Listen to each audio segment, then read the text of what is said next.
ಹೆಂಗಾಯ್ತು ಅಂತ ಹೇಳಿದ್ರೆ ಸಂತೆ ಮಧ್ಯೆ ಮನೆ ಮಾಡಿ ಶಬ್ದಕ್ಕೆ ನಾಚಿದೊಡೆ ಚಪ್ಪ ನೀನು ಅಂಜಿದೊಡೆ ನಾಚಿದೊಡೆ ಅಂತಯ್ಯ ಸರ್ಕಾರ ಕೇಂದ್ರ ಸರ್ಕಾರ ಬೈ ಮುಂದ ನಿಟ್ಟಿನಲ್ಲಿ ಹೇಳ್ತಾರೆ ಅಲ್ಲ ಈಗ ನಮ್ಗೆ ಇಲ್ಲ ಒಂದ್ ನಿಮಿಷ ಹೆಂಗೆ ಅಂತ ಇಲ್ಲಿ ಅದಾರ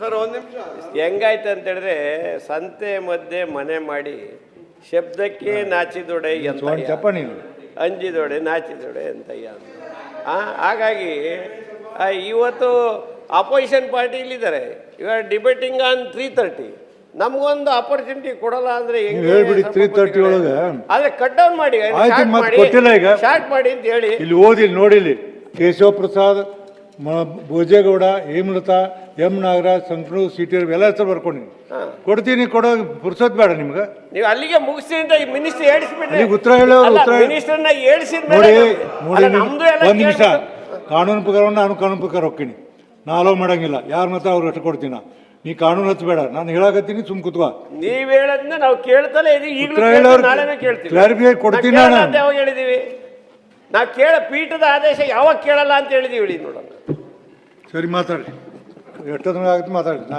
ಯಾರು ರಿಸ್ಟ್ರಿಕ್ಟ್ ಮಾಡಿದ್ರು ಮಾತಾಡಿ ಬಿಡಮ್ಮ ಹೇಳ್ಬೇಡ ಕುತ್ಕೊಳ್ಳಿ ಮಾನ್ಯ ಸಭಾಪತಿಗಳೇ ನಮ್ಗೆ ಯಾರಿಗೂ ಆಗಿಲ್ಲ ಮಾನ್ಯ ಅದು ಬ್ಯಾಡ್ ತಗೊಳ್ಳಿ ಹೇಳೋದಿಕ್ಕೆ ನೀವು ಇಬ್ಬರು ಕೂಡಿದ್ರೆ ಏನಕ್ಕಂತ ಒಂದು ಮಣ್ಣೆ ಹೇಳೀನಿ ಹೇಳೋದು ಮಾನ್ಯ ಸಭಾಪತಿಗಳೇ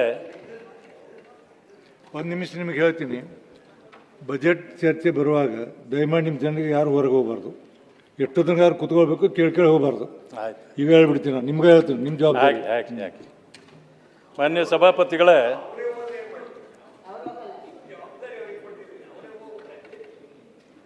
ತಾತ್ಕಾಲಿಕವಾಗಿ ಗ್ಯಾಸಿನ ಸಮಸ್ಯೆ ಉದ್ಭವ ಆಗಿದೆ. ಇದು ತಾತ್ಕಾಲಿಕ ಅಂತೇಳಿ ಇಡೀ ಪ್ರಪಂಚದ ಜನರಿಗೆ ಗೊತ್ತಿರತಕ್ಕಂಥದ್ದು. It is a matter of common sense. ಒಂದು ವಿಷಯ ನಾವೆಲ್ಲರೂ ತಿಳ್ಕೊಳ್ಬೇಕು, ಭಾರತ ದೇಶಕ್ಕೆ ಯುದ್ಧ ಬೇಕಿರಲಿಲ್ಲ. ಯುದ್ಧ ಆದಾಗ ಇವತ್ತು ಯಾವ ಪರಿಸ್ಥಿತಿಯನ್ನು ದೇಶ ಎದುರಿಸ್ತದೆ ಇದೆಲ್ಲರಿಗೂ ಗೊತ್ತಿರತಕ್ಕಂಥದ್ದು. ಪ್ರಧಾನಮಂತ್ರಿಗಳು ಒಂದು ಮಾತನ್ನು ಹೇಳಿದ್ದಾರೆ ಇವತ್ತು, ಯುದ್ಧದಿಂದ ಆತ್ಮನಿರ್ಭರ ಭಾರತ ಆಗೋದನ್ನು ನಾವು ಕಲಿಯಬೇಕು ಅಂತ. ಯಾಕೆಂತಂದರೆ ನಾವು ಡಿಪೆಂಡೆನ್ಸಿನ ಬಿಡಬೇಕು, ನಮ್ಮ ಕಾಲ ಮೇಲೆ ನಾವು ನಿಲ್ಲಬೇಕು ಅನ್ನೋದು ಅದರ ಅರ್ಥ. ಇದು ಈ ಗ್ಯಾಸ್ದಾಗಲಿ ಪೆಟ್ರೋಲಿಯಂ ಪ್ರಾಡಕ್ಟ್ಸ್ದಾಗಲಿ ನಾವಿವಾಗ ಡಿಪೆಂಡೆನ್ಸಿ ನಮಗಿದೆ. ಆದರೆ ಒಂದು ಮಾತನ್ನು ಇವತ್ತು ನಾನು ತಮ್ಮ ಗಮನಕ್ಕೆ ತರಬಯಸ್ತೇನೆ. ಈ ವಿಷಯವನ್ನು ಎತ್ತುವಾಗ ಇದನ್ನು ಅರ್ಥ ಮಾಡ್ಕೊಳ್ಬೇಕಾಗಿತ್ತು ನಾವು. ನಿನ್ನೆ ಮಾನ್ಯ ಸಚಿವರು, ಆಹಾರ ಮತ್ತು ನಾಗರಿಕ ಸರಬರಾಜು ಸಚಿವರು ತಳಮನೆಯಲ್ಲಿ ನಿನ್ನೆ ಉತ್ತರ ಕೊಟ್ಟಿದ್ದಾರೆ. ಅವ್ರು ಹೇಳಿದ್ದಾರೆ, ಯಾವುದೇ ಆ ರೀತಿ ತೊಂದರೆ ಆಗಲಿಕ್ಕೆ ನಾವು ಬಿಡೋದಿಲ್ಲ, ಯಾಕಂದರೆ ಅವ್ರ ಜವಾಬ್ದಾರಿ ಇದೆ, ಜವಾಬ್ದಾರಿಯುತವಾದ ಮಾತನ್ನು ನಿನ್ನೆ ಆಡಿದ್ದಾರೆ. ಈ ಗ್ಯಾಸಿನ ವಿಷಯ ಕೇಂದ್ರಕ್ಕೆ ಸಂಬಂಧ ಇರಬಹುದು, ರಾಜ್ಯಕ್ಕೆ ಸಂಬಂಧ ಇಲ್ವಾ? ಇದ್ದೇ ಇದೆ. ಯಾಕಂತಂದರೆ ಅದು PDS ಅಲ್ಲಿ ಬರ್ತಕ್ಕಂಥದ್ದು. ಇವತ್ತು ಅದನ್ನು ಕೇಸ್ ಹಾಕಬೇಕಾದ್ರೆ ಏನೇ ಮಾಡ್ಬೇಕಂತಂದರೆ ಅವ್ರದ್ದು ಕೂಡ ಜವಾಬ್ದಾರಿ ಇದೆ. ಕಾಳಸಂತೆಯಲ್ಲಿ ಮಾರಾಟ ಆಗ್ತಕ್ಕಂಥದ್ದು ಈ ಸಂದರ್ಭದ ಉಪಯೋಗ ಪಡೆಯಲಿಕ್ಕೆ ಕೆಲವರು ಮಾಡ್ಬೋದು, ಅದನ್ನು ತಡೆ ಮಾಡಬೇಕಾಗಿರ್ತಕ್ಕಂಥದ್ದು, ಹಿಡಿಬೇಕಾಗಿರೋದು, ಶಿಕ್ಷೆ ಕೊಡಬೇಕಾಗಿರೋದು ಸರ್ಕಾರಕ್ಕೂ ಜವಾಬ್ದಾರಿ ಇದೆ. ಅದಕ್ಕೆ ನೆನ್ನೆ ಹೇಳಿದ್ದಾರೆ ಮಾನ್ಯ ಸಭಾಪತಿಯವರೇ, ಹಿಂದೆ ಸರ್ಕಾರ, ನಾನು ಯಾರ ಹೆಸರನ್ನು ತೆಗೆದುಕೊಳ್ಳಕ್ಕೆ ಹೋಗೋದಿಲ್ಲ, ಆದರೆ ಹಿಂದಿನ ಸರ್ಕಾರದಲ್ಲಿ 1 ವರ್ಷಕ್ಕೆ 6 ಸಿಲಿಂಡರ್ ಮಾತ್ರ ಕೊಡೋದು ಪದ್ಧತಿ ಇತ್ತ. ಜನರು ಹೋರಾಟ ಪ್ರಾರಂಭ ಆದಾಗ 8 ಸಿಲಿಂಡ್ರೇ ಕೊಡೋದು.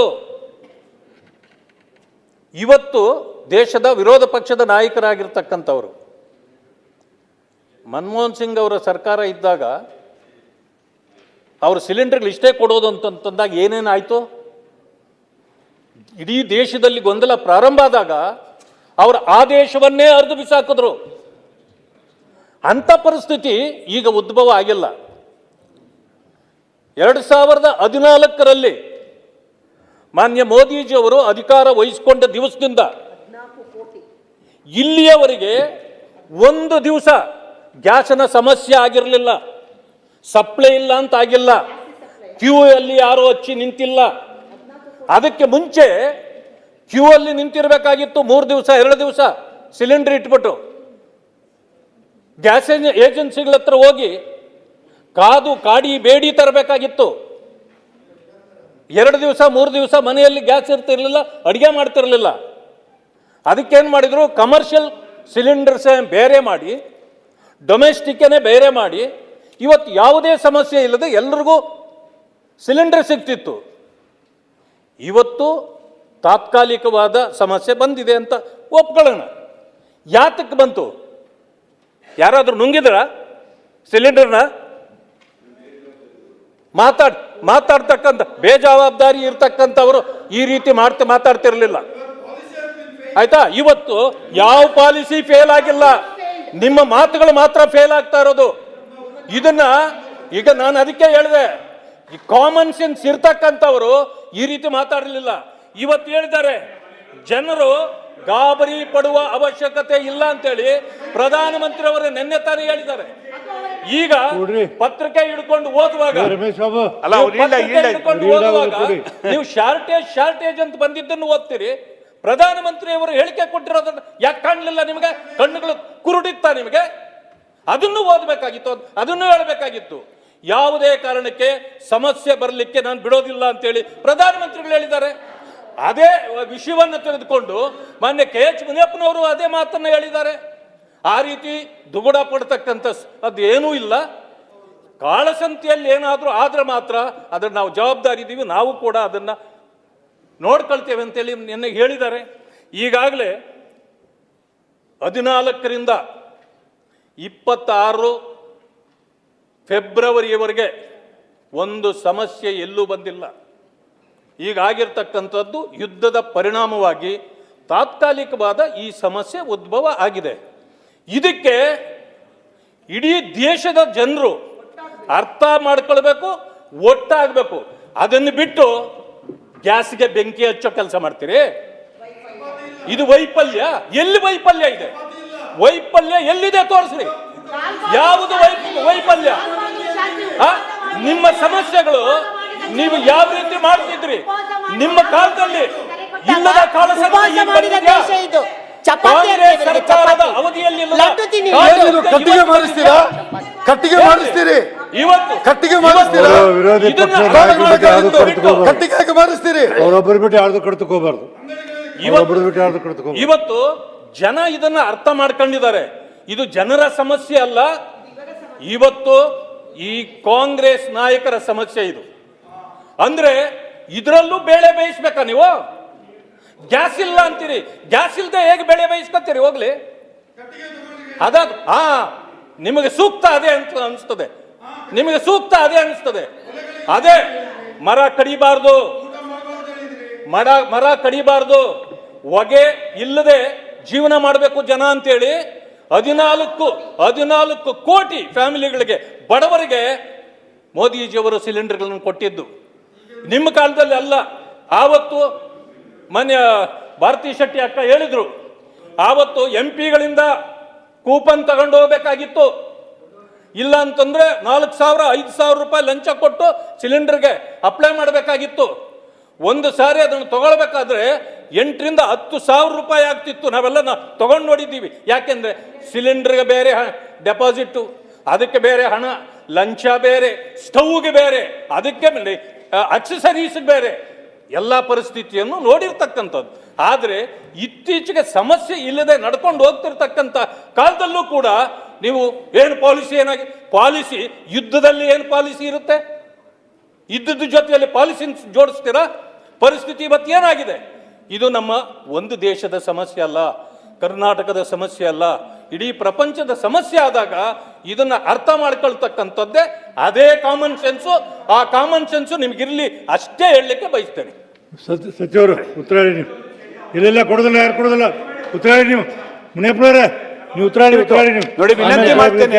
ಅವ್ರು ನೋಡಿ ಕಾಮನ್ ಸೆನ್ಸ್ ಅಂತ ಪದ ಬಳಸಿದ್ದಾರೆ. ಉತ್ತರ ಹೇಳಿ. ಆಮೇಲೆ ಅಲ್ಲ, ದಯಮಾಡಿ ನಾನು ಪ್ರಶ್ನೆ ಎತ್ತಿರೋದು ನಾವು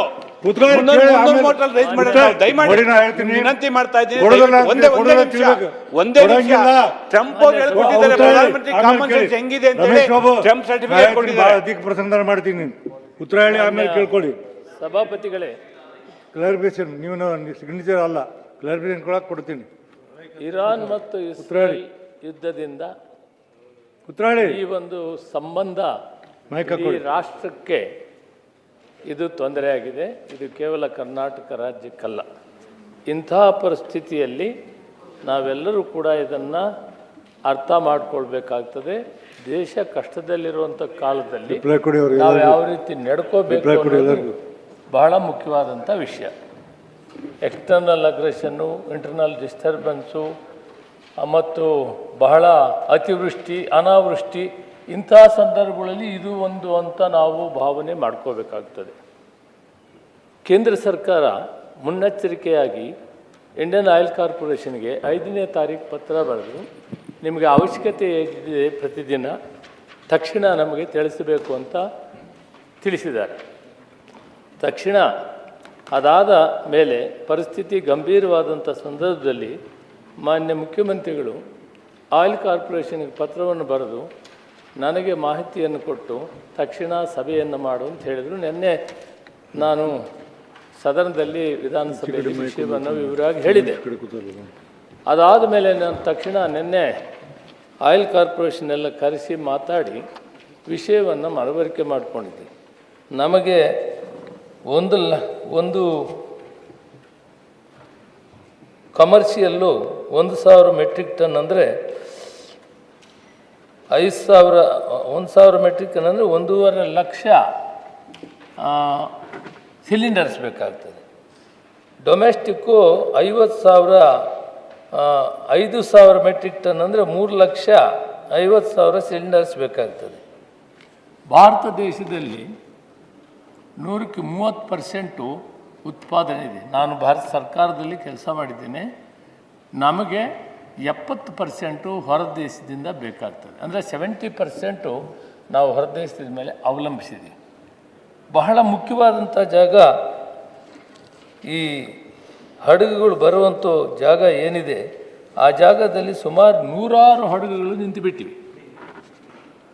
ಭಾರತ ದೇಶಕ್ಕೆ ಮಾತ್ರ ನಿನ್ನೆ ಇರಾನ್ನವರು ಅನುಮತಿ ಕೊಟ್ಟಿದ್ದಾರೆ. 2 ಹಡಗುಗಳು ಈಗ ದಾರಿಯಲ್ಲಿವೆ. ಮುಂಬೈಗೆ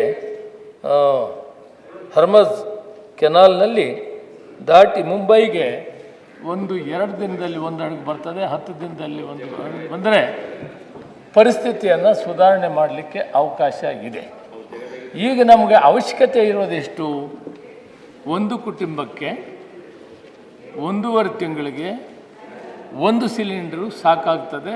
ಸರಿಯಾದಂಥ ರೀತಿಯಲ್ಲಿ ಮಿತಿವ್ಯಯ ಮಾಡಬೇಕು, ದುರುಪಯೋಗ ಮಾಡಬಾರ್ದು, ಸದುಪಯೋಗ ಮಾಡಿದ್ರೆ ಸಾಕು ಅಂತ ಸ್ಟ್ಯಾಂಡರ್ಡ್ ಇನ್ಸ್ಟ್ರಕ್ಷನ್ಸ್ ಇದೆ. ಅದಕ್ಕೆ ಕೇಂದ್ರ ಸರ್ಕಾರ ಏನು ಮಾಡಿದೆ, 25ರಿಂದ 35 ದಿನ ಒಳಗಡೆ ನಿಮಗೆ ಬೇಕಾಗಿರೋ ಸಿಲಿಂಡರ್ಸನ್ನು ನಾವು ಕೊಡ್ತೇವೆ ಅಂತ ಹೇಳಿದೆ. ನಾನು ಆಯಿಲ್ ಕಾರ್ಪೊರೇಷನ್ ಎಲ್ಲ ಕರೆದು ಕೇಳಿದಾಗ ನಾವು ಪ್ರತಿ ಕುಟುಂಬಕ್ಕೆ 1 ಸಿಲಿಂಡರ್ನ 25 ದಿನ ಅಥವಾ 30 ದಿನ ಒಳಗಡೆ ಸರಬರಾಜು ಮಾಡೋಕ್ಕೆ ನಮ್ಮ ಹತ್ರ ಸುಮಾರು 10 ದಿನದ ಸ್ಟಾಕ್ ಇದೆ. ಅದರ ಒಳಗಡೆ ಏನು ಮಾಡ್ತೀವಿ ಅಂದರೆ, ಬರೋದು ಯುದ್ಧ ನಿಲ್ಲದೇ ಇದ್ದರೆ ಬರೋದು ನಿಂತರೂ ಕೂಡ 1 ಸಿಲಿಂಡರನ್ನು 1 ಕುಟುಂಬಕ್ಕೆ ಪೂರ್ತಿ ಪ್ರಮಾಣದಲ್ಲಿ ನಾವು ಕೊಡ್ತೇವೆ ಅನ್ನೋ ಆಶ್ವಾಸನೆ ಅವರು ಕೊಟ್ಟಿದ್ದಾರೆ. ಅವ್ರದ್ದೇ ಒಂದು ಕ್ಯಾಲ್ಕುಲೇಷನ್.